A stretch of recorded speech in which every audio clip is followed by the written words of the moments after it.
신약성경 52쪽입니다. 마태복음 28장 19절로 20절 말씀, 우리 한 목소리로 함께 봉독하시도록 하겠습니다. 마태복음 28장 19절로 20절 같이 읽습니다. 그러므로 너희는 가서 모든 민족을 제자로 삼아 아버지와 아들과 성령의 이름으로 세례를 베풀고 내가 너희에게 분부한 모든 것을 가르쳐 지키게 하라. 볼지어다 내가 세상 끝날까지 너희와 항상 함께 있으리라 하시니라. 아멘. 할렐루야. 오늘도 하나님의 은혜와 축복이 우리 성도들 모두에게 함께 하시기를 주의 이름으로 축원드립니다. 할렐루야.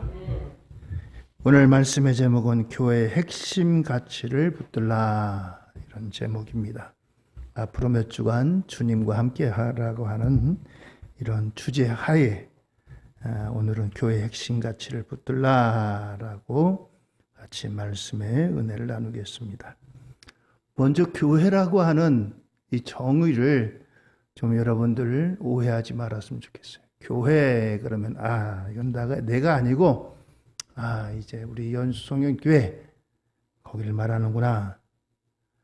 교회는 내가 교회입니다. 누가 교회라고요? 내가 교회인 거예요. 내가 교회인 겁니다. 같이 한번 합시다. 교회는 따라 좀 해주세요. 교회는 나다. 손을 좀 여기 가슴에 대시면서 다시, 교회는 나다. 교회는 나인 거예요. 그러니까 교회는 내가 아니고 연수성령교회 아니면 목사님이 아니라 교회가 누구라고요? 난 겁니다. 난 거예요. 그렇게 알고 말씀을 받아야지, 그렇지 않으면은 이건 교회는 나 상관없는 거야. 교회는 바로 내가 교회인 거예요. 내가 교회인 거예요. 예수님이 이 땅에 오셔서 가장 중점적으로 하신 일이 교회를 세우기 위해서 이 땅에서 3년 반 동안의 공생애를 사셨습니다. 예수님이 사신 생애는 33년, 짧은 생애예요. 33년의 생애 중에 3년 반을 하나님의 아들로서 하늘 복음을 전하고 구체적으로 좀 더 깊게 하나님 말씀을 전파하시고 그 일을 감당하셨어요. 그 일을 하시는 가운데 12명의 제자를 부르고 세우셨어요.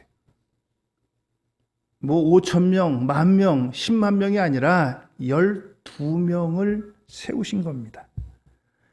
12명을 세우셔서 그들에게 살아갈 인생의 이유와 목적을 말씀해 주시고 그것을 당부하셨어요. 예수님의 제자는 베드로를 비롯해서 12명이죠. 오늘 이 베드로에게 무엇보다도 이 베드로가 너희들은 나를 누구라 하느냐 그랬을 때 제자들 중에 옛날에 있었던 엘리야나 이제 엘리야로 알고 있는 사람도 있습니다. 그런데 이 베드로는 예수님에 대해서 주는 그리스도시요 살아계신 하나님의 아들입니다 라고 했어요. 그래서 예수님이 내가 이 반석 위에 내 교회를 세우리니 음부의 권세가 이기지 못하리라 라고 말씀하셨습니다. 베드로의 신앙 고백 위에 교회를 세우는 초석으로 사용하겠다라고 하신 겁니다. 그래서 베드로는 이 말씀을 가지고 교회를 세우는 그러한 인생의 목적으로 그의 삶을 바뀌어줬습니다. 베드로의 원래 직업은 고기 잡는 어부입니다. 고기 잡는 어부에게는 무엇보다도 고기를 많이 잡아가지고 집도 사고 또 그리고 논도 밭도 사고 이렇게 해가지고 재산을 넓히고 크게 하고 이것이 어부가 가장 이제 잘 되는 길이고 성공하는 길인데, 예수님께서 말씀하신 말씀은 베드로야, 너 나를 믿고 나를 따라오니 어디 가면 내가 고기 잘 잡는지 더 많이 잡는지 지금까지도 네가 많이 잡았겠지만 내가 그 비법을 알려주마. 너 이렇게 살아라. 그래서 부자 되라. 그래서 크게 잘 돼가지고 사람들에게 봐라, 내가 예수 믿고 따라다녔더니 내가 이렇게 큰 부자 됐다. 너희들도 내가 전하는 예수 믿고 너희들도 복 받고 크게 잘 살고 이렇게 살아라. 이렇게 하신 게 아닌 겁니다. 예수님이 베드로에게 너는 이제부터 교회를 세워라 라고 말씀을 하셨어요. 그것이 예수님이 이 베드로에게 주신 사명이요, 인생의 삶의 목표가 되었던 것입니다. 예수님의 제자 베드로를 통해서 복음이 전파됩니다. 그래서 세계 인구의 3분의 1이 그리스도인입니다. 천주교, 우리 개신교, 또 이제 동유럽 쪽에 있는 동방정교회, 기타 이제 기독교 안에도 작은 분파들이 있습니다. 모두 합해서 약 3분의 1 정도가 예수를 믿는 이와 같은 이제 교회를 일구게 된 것입니다. 교회는 내가 혼자 교회지만 믿는 사람 전체 모두가 다 교회인 거예요. 그렇습니다. 베드로가 이렇게 이런 사명을 이룬 것은 예수님께서 그에게 주신 핵심 가치를 붙들었기 때문입니다. 그럼 이 베드로의 핵심 가치가 뭐냐? 베드로의 핵심 가치라고 할 때, 핵심 가치라고 하는 것은 개인이나 조직이 가장 중요하게 여기는 가치, 원칙, 신념, 철학, 이런 것들을 말합니다. 그래서 이 핵심 가치를 다른 말로 하면 가정에서는 가훈, 어떤 집은 가훈으로 다 정직하게 살자, 또 어떤 집은 부지런하게 살자, 뭐 여러 가지 가훈이 있습니다. 이것이 그 집의 가장 핵심 가치인 거예요. 학교에서는 교훈, 또 이제 교실의 각 반마다 학급 훈이라고 하는 급훈이 있을 수도 있습니다. 회사로 말하면 사훈, 이렇게 있을 수도 있고요. 이와 같은 것들이 핵심 가치로 그 조직의 방향, 또 원칙, 기준, 이와 같은 것들을 세우는 기준이 됩니다. 그래서 이 핵심 가치라고 하는 것은 대단히 중요합니다. 핵심 가치를 어디에 두느냐에 따라서 나라에 가는 방향이, 회사에 가는 방향이, 개인의 가는 방향이, 가정이 가는 방향이 결정되어지는 거예요.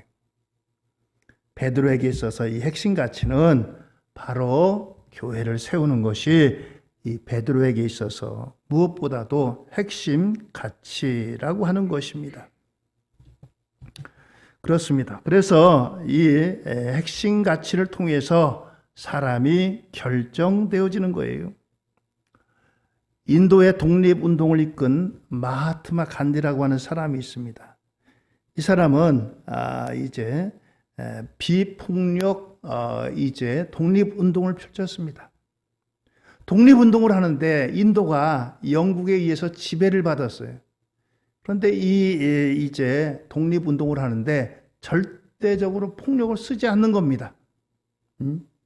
그래서 그는 평등과 자유라는 핵심 가치를 가지고서 이제 그는 독립운동을 했습니다. 마침내 독립운동을 하고 이제 인도의 초대 이제 총리까지 한 그런 사람입니다. 그런가 하면 미국에서는 마틴 루터 킹 목사님이라고 하는 흑인 목사님이 있었습니다. 1960년대에 그때까지도 인종차별이 심했어요. 흑인들은 차도 함부로 타지 못했습니다. 교회 안에도 들어오지 못했어요. 백인들이 교회에 들어오는 흑인들을 가로막습니다. 차도 자기들끼리 차만 타고 흑인들은 못하게 가로막았습니다. 그래서 펼쳤던 것이 평등, 자유, 정의라고 하는 핵심 가치를 가지고서 이제 평화적인 시민 운동을 전개했어요.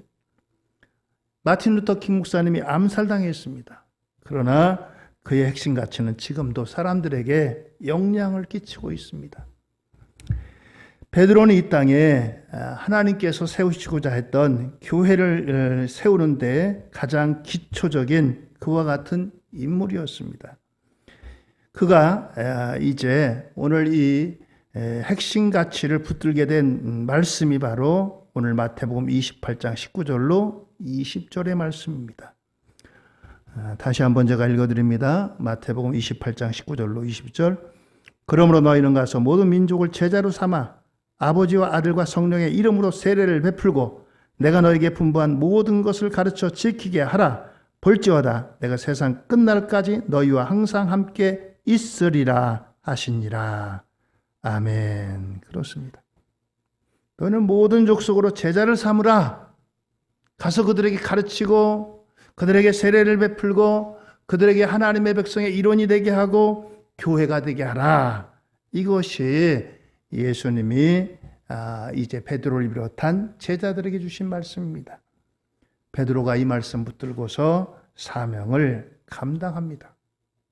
근데 당시 그 베드로의 동족인 유대인들은 구약 성경에 있는 이 말씀을 지켜 살아왔어요. 율법을 지키고 살아왔습니다. 그 사람들에게 아예 이것이 없다면 모를까? 이것이 먼저 선 이해가 되고 이것을 지금까지 믿고 몸의 베개 문화로 살아왔기 때문에 예수님을 믿는다는 일이 오히려 더 힘들고 어려웠습니다. 예수님은 인간이지 하나님이 아니라는 거예요. 하나님으로 인정하지 않습니다. 오늘 그러한 이제 예수님을 전하고 또 그들을 제자 삼고 이 일은 이방인들보다 더 힘든 그와 같은 일이었습니다. 예수님이 이 땅에 오신 이유를 몇 가지로 몇 군데서 말씀하고 있는데 마가복음 1장 38절의 말씀입니다. 이르시되 우리가 다른 가까운 마을들로 가자. 거기서도 전도하리니 내가 이를 위하여 왔노라 하시고 예수님이 이 땅에 오신 이유가 전도하기 위해서 오셨다라고 말씀합니다. 그리고 예수님이 부르신 이유를 마가복음 1장 17절은 이렇게 말씀합니다. 예수께서 이르시되 나를 따라오라. 내가 너희로 사람을 낚는 어부가 되게 하리라 하시니. 그렇습니다. 이것은 이제 이 베드로뿐만 아니라 다른 제자들도 마찬가지입니다. 마가복음 3장 14절로 15절입니다. 이에 12를 세우셨으니 이는 자기와 함께 있게 하시고 또 보내사 전도도 하며 귀신을 내쫓는 권능도 가지게 하려 하심이로라. 그렇습니다. 이와 같이 베드로와 제자들을 부르신 이유를 이렇게 말씀하십니다. 그리고 예수님이 승천하시기 전에 마지막 제자들에게 부탁하신 유언의 말씀이 사도행전 1장 8절입니다. 오직 성령이 너에게 임하시면 너희가 권능을 받고 예루살렘과 온 유대와 사마리아와 땅끝까지 이르러 내 증인이 되리라 하시니라. 그렇습니다. 이 모든 것들이 바로 제자가 갖춰야 될 것이고 제자가 해야 될 일들입니다. 그래서 예수님 그 베드로를 비롯한 제자들에게 이와 같은 부탁, 당부를 마지막으로 남기신 겁니다. 베드로는 이 예수님의 이제 당부하신 이 말씀을 붙들고 핵심 가치를 붙들고 살아서 그의 사명을 감당한 제자들입니다. 그래서 이 베드로가 이제 성령 받고서 사도행전 2장 36절에 이렇게 설교했습니다. 그런즉 이스라엘 온 집은 확실히 알지니 너희가 십자가에 못 박은 이 예수를 하나님이 주와 그리스도가 되게 하셨느니라. 그렇습니다. 예수님이 하나님이시다. 그리스도가 되게 하셨다. 예수님은 메시아다. 예수님은 구세주다. 예수 믿고 구원받으라 라고 하는 말씀입니다. 이 설교를 듣고 사도행전 2장 41절에 이런 일이 일어났습니다.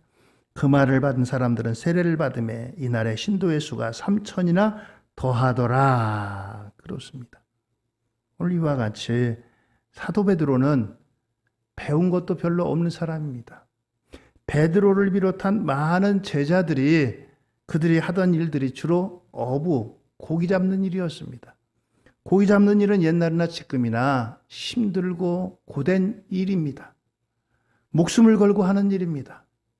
그렇기 때문에 이들은 누가 이렇게 목숨 걸고까지 일하려고 하겠어요? 그래서 사람들이 그렇게 좋아하는 그런 직업이 아닙니다. 그런데도 불구하고 예수님이 그들을 부르셨어요.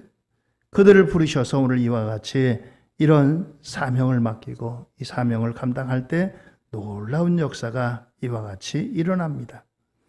사도행전 4장 4절입니다. 말씀을 들은 사람 중에 믿는 자가 많으니 남자의 수가 약 5천이나 되었더라.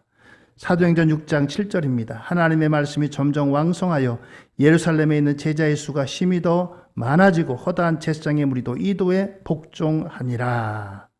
그렇습니다. 오늘 이와 같이 이 수천 년 동안 지배했던 유대의 유대교를 변화시키고 복음으로 그들을 증거하고 변화되는 역사가 일어나게 되었습니다. 오늘 이처럼 베드로가 붙잡은 것은 예수님께서 맡기신 가장 핵심적인 이 핵심 가치를 붙들고 그는 사명을 감당했습니다. 오늘 우리가 이 베드로의 세상을 변화시킨 이것에 주목을 해야 됩니다. 오늘 이와 같이 이러한 세상 가운데 오늘날 우리가 살고 있는 이 시대는 결코 만만한 시대가 아닙니다. 코로나 이후에 어느 시대보다도 무신론이 폭발적으로 강력한 힘을 가지고 사람의 마음을 지배하고 있습니다. 그래서 이제 이 교회에 대한 위기가 찾아오고 또 많은 사람들이 밀물듯이 빠져간 이와 같은 현상을 보게 됩니다. 오늘 이런 가운데 이 베드로는 어느 누구보다도 주님께서 맡기신 이 핵심 가치를 붙잡고 그의 사명을 감당한 그와 같은 사람입니다. 예수를 그리스도로 믿고 살고 신앙인도 먹고 살기 바쁜 세상에 어떻게 예수님의 제자를 만드는데 핵심 가치를 두고 살 수 있느냐 반문할 수도 있습니다. 주일날이면 다른 사람들 쉬고 그러는데 우리는 쉬지도 않고 예배드리는데 이것만 해도 얼마나 귀한 일입니까? 물론 귀한 일입니다. 그런데 예수님이 만약에 제자들 베드로를 비롯한 제자들에게 야 지금 니들 하는 일 있지? 고기 잡는 일, 농사 짓는 일, 장사하는 일 그러면 너희들 그 자리에서 지금보다 100배나 더 잘 살 수 있는 내가 비결을 알려줄게. 너희들 이제부터 내 말대로 해. 그래서 너희들 부자 돼가지고 잘 먹고 잘 살아라. 그리고 너희들이 바깥에 나가서 다른 사람들에게도 그 사람들이 하는 일이 지금보다 100배나 잘 되는 비결을 알려줘서 잘 먹고 잘 살게 하라. 그랬다고 한다면 우리는 그냥 여기서 그렇게 하면 끝이에요. 근데 예수님은 베드로를 비롯한 제자들에게 그렇게 말씀하지 않았어요. 너희들 나가서 모든 사람을 제자로 삼고 아버지와 아들과 성령의 이름으로 세례를 주라. 그리고 그들을 교회로 세워라 라고 말씀하셨기 때문입니다. 그렇습니다. 오늘 이와 같이 이제 오늘 이 베드로는 가장 인생의 핵심 가치로 제자 삼는 사역에 두고 이 사명을 위해서 그는 목숨을 걸고 이 사명을 감당했습니다. 1904년에 영국의 국왕 에드워드 7세가 구세군을 창설했습니다. 가난한 사람들의 희망과 용기, 복지, 혜택을 줬습니다. 나라의 이제 국왕이 이러한 소식을 듣고 윌리엄 부스를 초청해서 격려했습니다. 그러면서 왕은 그 부스에게 묻습니다. 그대가 원하는 것이 무엇입니까? 왕으로 할 수 있는 일은 다 해주겠습니다. 부스는 대답을 합니다. 국왕폐하, 제가 바라는 것은 한 명의 영혼이라도 더 구원하는 것입니다. 이것이 저의 희망이요 야망입니다. 그리고 최대의 기쁨입니다. 윌리엄 부스의 고백이 오늘 저와 여러분들의 고백이 될 수 있기를 예수님의 이름으로 축원드립니다. 할렐루야. 그렇습니다. 이것이 왜냐하면은 저와 여러분들 우리들에게 마지막 주님이 부탁한 사명이요 주님께서 원하시는 일이기 때문입니다. 두 번째는 오늘 교회 핵심 가치를 붙들라 제자 삼은 핵심 가치를 우리가 기억합니다. 먼저 첫째는 가서 제자를 삼으라는 것입니다. 희생의 원리입니다. 헌신의 원리입니다. 십자가를 지는 희생의 가치를 중요시 여기는 것입니다. 희생 없는 제자 사역은 이루어질 수가 없습니다. 제자는 우연히 되는 것이 아니라 누군가의 희생을 통하여 걸음을 통하여 피어나는 꽃입니다. 예수님은 만왕의 왕이십니다. 하나님이십니다. 이 땅에까지 내려오실 필요가 없습니다. 이 땅에 오셔도 이제 하나님으로 오신 것이 아니라 인간으로 오셨습니다. 그렇기 때문에 배가 고프셨고 또 눈물도 흘리셨고 또 죽기까지 하는 이와 같은 인간의 이 모든 것들을 친히 안고 오셨습니다. 말구에 오신 예수님은 제자를 삼기 위해 찾아가십니다. 물고기 잡는 베드로에게 또 그리고 거리에서 세리 마태에게 예수님 가서 말씀하십니다. 나를 따르라. 그들에게 사람 낚는 어부가 되겠다고 불러주셨습니다. 세상의 위대한 스승들의 제자가 되려면 돈을 싸들고 가야 합니다. 그래도 받아주지 않습니다. 그러나 우리 주님의 원리는 다릅니다. 주님이 우리를 찾아주신 것입니다. 이것이 성경의 원리이고 은혜입니다. 결국은 십자가를 지시기까지 감당하셨습니다. 목숨을 버리기까지 사랑하였습니다. 베드로를 끝까지 포기하지 않고 희생합니다. 우리가 제자를 삼기 위해서는 우리의 희생을 따라야 한다는 것입니다. 믿는 우리가 희생하지 않고 다른 사람을 제자로 삼을 수가 없습니다. 우리가 가야 합니다. 낮아져야 됩니다. 저주의 수준으로 내려가야 됩니다. 때로는 물질의 희생, 시간의 희생, 자존심, 수모를 당해야 합니다. 이것이 바로 제자를 삼는 사역입니다. 알아서 믿겠지, 알아서 따라오겠지, 알아서 저들이 신앙생활 하겠지, 내가 이토록 한번 얘기했으면 저들도 예수 믿고 신앙생활 하겠지. 그것이 아닙니다. 수고가 따라야 됩니다. 희생이 따라야 됩니다. 때로는 수모도 당해야 됩니다. 우리 지방에 내에 목사님 몇 분과 함께 얼마 전부터 전도 사역을 시작했습니다. 자유공원에 올라가서 복음을 전하는 전도지를 들고 복음을 전합니다. 어떤 네 분이 내려오십니다. 아내 되시는 분이 많이 편찮으신 것 같아요. 연세도 있으시고 그래서 예수님 믿어야 되겠다. 그럼 복음을 전하는데 거절을 합니다. 얼마나 거절하는지 민망스러울 정도로다가 정색을 합니다. 아이고, 그래도 예수님 믿고 구원받으세요. 나중에 한번 교회 한번 오세요 하고 복음을 전합니다만 아주 얼마나 이제 말도 못 꺼내게 하는지 참 그렇습니다. 다른 사람들은 그래도 알겠습니다. 뭐 그 정도까지는 하는데 그렇게 정색을 하는 거예요. 참 연세가 보니까 연세도 있으시고 또 편찮으시고 그래서 아이고 빨리 예수님 믿으셔야 될 텐데 하는 그런 안타까운 마음이 있는데 참 그러시는 거예요. 그래도 마음속으로 하나님 저 영혼도 언젠가는 구원받게 해주세요 하고 이렇게 돌아간 적도 있습니다. 그렇습니다. 오늘 이와 같이 우리에게는 무엇보다도 이러한 희생과 또 이러한 것들이 우리에게 따를 것입니다. 복음 전하는 사람들이 이 땅에서 받은 것들은 그들의 대접을 받고 인정을 받고 환영을 받은 것이 결코 없습니다. 어디 가든지 이들에게는 이제 핍박이 달리고 때로는 순교가 달리고 그렇게까지도 했습니다. 토마스 목사는 중국에 가서 복음을 전한 그런 사람입니다. 중국 민족에게 복음을 전하는 가운데 어느 날 이제 조선 우리 한국에서 이제 온 사람에게 소식을 듣습니다. 저기 조선 땅에는 사람들이 미개하고 굶고 그 사람들은 얼마나 어렵게 살아가는지 모릅니다. 그런데 그들은 한 번도 복음을 들어본 적이 없습니다. 라고 했어요. 이 토마스 목사는 중국에서 선교를 하다가 그만 자기 부인이 중국에서 열병으로 사망한 일이 있습니다. 토마스 목사는 그 소식을 듣고 이제 다시 영국으로 돌아가야 될까 아니면 계속 선교해야 될까 이런 가늠길에 있을 때 조선에 대한 소식을 듣고 조선으로 발걸음을 옮겼습니다.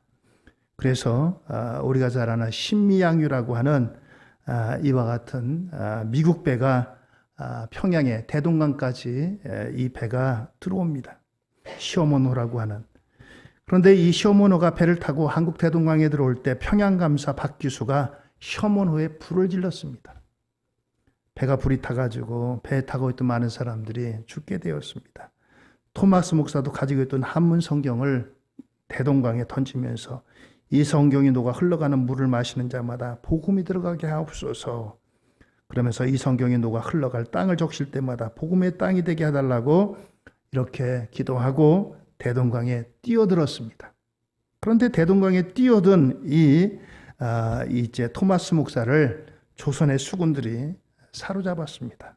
그래가 대동강 양각도 위에서 이 사형을 이제 당하게 되었습니다. 망나니 박충건이라는 사람이 칼을 들고 이제 그의 몸 앞에서 칼을 휘휘 휘두릅니다. 그때마다 이 토마스 목사는 형제여 예수 예수 하고 크게 외칩니다. 그리고 마침내 순교하기까지 이 토마스 목사님은 그 박충건이라고 하는 망나니를 향해서 오 형제여 예수 믿으시오 라고 끝까지 외치다가 순교하게 되었습니다. 이때 이 토마스 목사가 대동강에 던졌던 성경을 주운 어린아이가 있었는데 최치량이라는 어린아이였습니다. 그 후 자라가지고 이 최치량이가 여관의 주인이 되었습니다. 주운 성경 종이를 가지고서 그 집 벽에 발랐습니다. 종이가 귀하던 시절이라 이 종이를 가지고서 벽에 벽지로 사용을 했습니다. 20년이 지나가지고 존 마펫이라고 하는 선교사가 평양에 들어와서 어느 여관집에 들었는데 이 벽에 보니까 한문 성경이 벽에 붙어 있는 거예요. 자초지종을 물었습니다. 그랬더니 최치량이가 내가 어렸을 때 대동강에 갔다가 예수쟁이가 목이 잘릴 때 그 성경을 내가 주워서 이 벽에 발랐습니다. 존 마펫 선교사가 그에게 전도를 했습니다. 그가 나중에 장로가 되었습니다.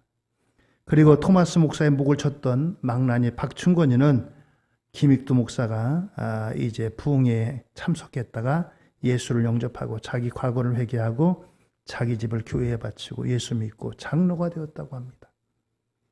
20년 전에 저 이방 땅에 얼굴도 모르고 이름도 모르는 사람들을 위해서 복음 들고 왔던 이 토마스 목사의 순교의 피가 결코 헛되지 않아서 오늘 우리가 이와 같이 이 땅에 교회가 세워지고 저와 여러분들이 예수 믿는 이런 놀라운 역사가 있어진 줄 믿으시기 바랍니다. 그래서 이와 같이 이러한 희생이 없이는 이제 제자 삼는 사역은 되어지지 않습니다. 그리고 더 나아가서 궁극적으로는 사람의 힘으로가 아니고 성령의 능력으로 되어진다고 하는 사실입니다. 여러분들 우리가 이 성령의 능력으로 오늘 하나님의 사람으로 교회로 이 사명 감당하도록 기도하고 성령의 능력을 덧입는 저와 여러분들 되기를 예수님의 이름으로 축원을 드립니다. 마지막으로 우리에게 무엇보다도 필요한 것은 오늘 이 주님의 약속을 붙잡는 것입니다. 마태복음 28장 20절입니다. 내가 너에게 분부한 모든 것을 가르쳐 지키게 하라. 볼지어다 내가 세상 끝날까지 너희와 항상 함께 있으리라 하시니라. 할렐루야.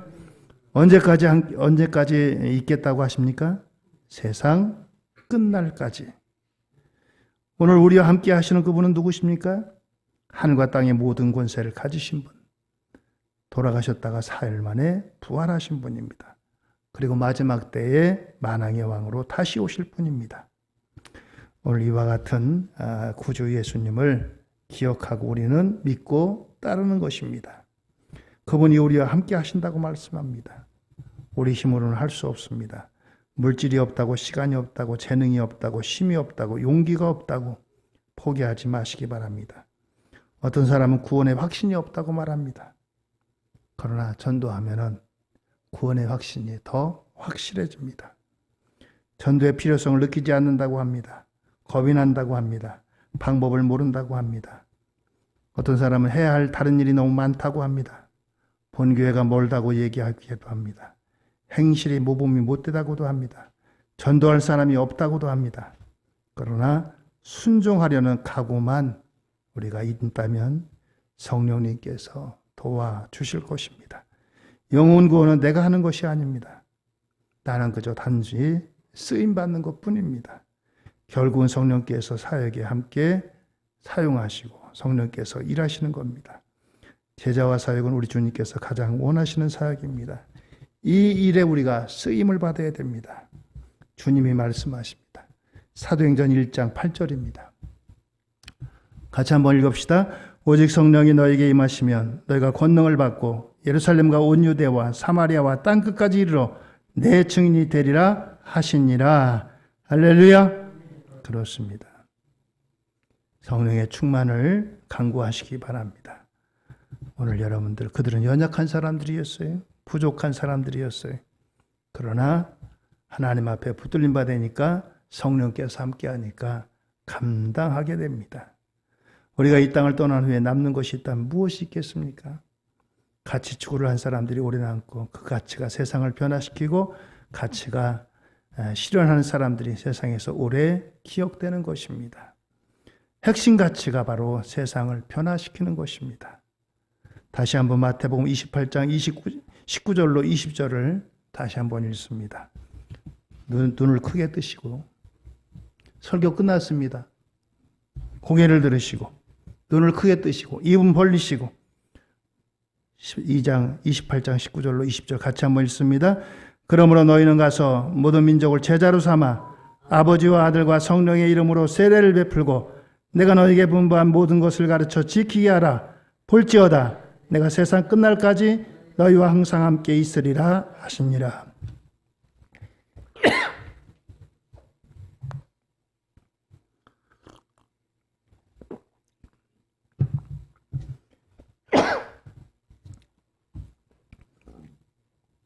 예수 믿는 이유, 그리고 또 우리가 어떻게 믿어야 될지,